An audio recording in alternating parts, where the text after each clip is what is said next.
గురుగారు, దాదాపుగా ఇంట్లో 2 రాశులు ఉన్న వాళ్ళు చాలా మంది ఉన్నారు.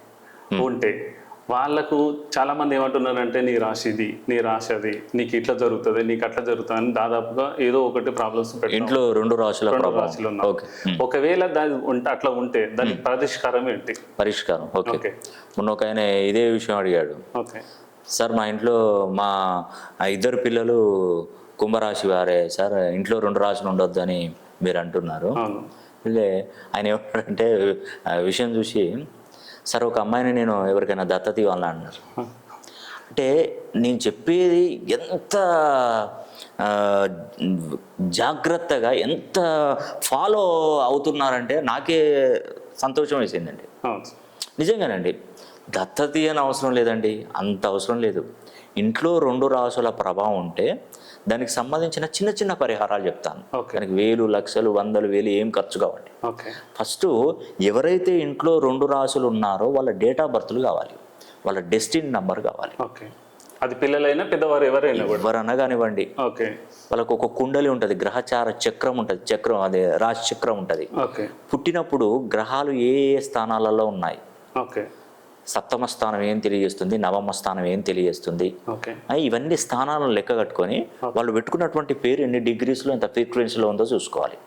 చూసుకొని దానికి అనుకూలంగా మనం న్యూమరికల్ నెంబర్ చేంజ్ చేసుకొని దాన్ని రోజు రాయగలిగితే దీని ప్రభావం నుండి ఖచ్చితంగా బయటపడిపోతామండి. ఈ 2 రాసులు ఉండడం వల్ల ఏం జరుగుతుంది అంటే ఆదాయ వనరులు తగ్గిపోతుంటాయి. మీరు ఏదన్నా చూడండి, మీరు 2 రాసుల వాళ్ళు ఎవరినైనా అడగండి, ఆ డబ్బులు ఇంట్లో అసలు నిలబడదు. ఎప్పుడు గొడవలు, ఒకరికి పోయేవరకు ఒకరికి అనారోగ్య సమస్యలు, డబ్బులు ఎన్ని లక్షలు వచ్చినా కూడా 1 రూపాయి కూడా ఉండదండి.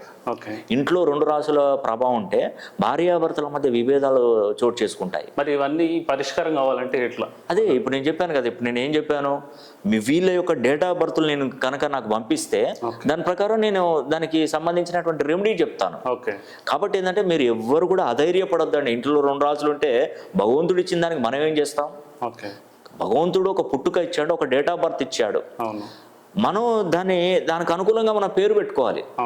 ఆ పేరు ప్రకారం పెట్టుకోవాలి. ఆ పేరు ఇంత డిగ్రీస్ ఇంత ఫ్రీక్వెన్సీ ఇచ్చేది మనకు భగవంతుడు మన చేతుల్లోనే వదిలిపెట్టాడు, ఒక అవకాశం కల్పించాడు, ఇచ్చాడు, కంపల్సరీ ఇచ్చాడు. నిజం చెప్తున్నానండి. ఈ విధంగా మన డేట్ ఆఫ్ బర్త్ కనుక మన పేరు సరైన సంఖ్యాబలంలోకి మనం మార్చుకోగలిగితే మీకు ఎలాంటి సమస్యలు ఉండవండి. నేను పదే పదే చెప్తున్నానండి, ఇంట్లో 2 రాసుల ప్రభావం కనుక ఉంటే చాలా వరకు అనారోగ్య సమస్యలు, ఫైనాన్స్ ప్రాబ్లమ్స్, పనులు చేతిలో నుండి జారిపోవడం, దగ్గరగా వచ్చి దూరం అయిపోవడం, బిజినెస్లో ఎక్కువగా లాస్ ఏర్పడడం కూడా జరుగుతుంది. కాబట్టి మీరు ఒకసారి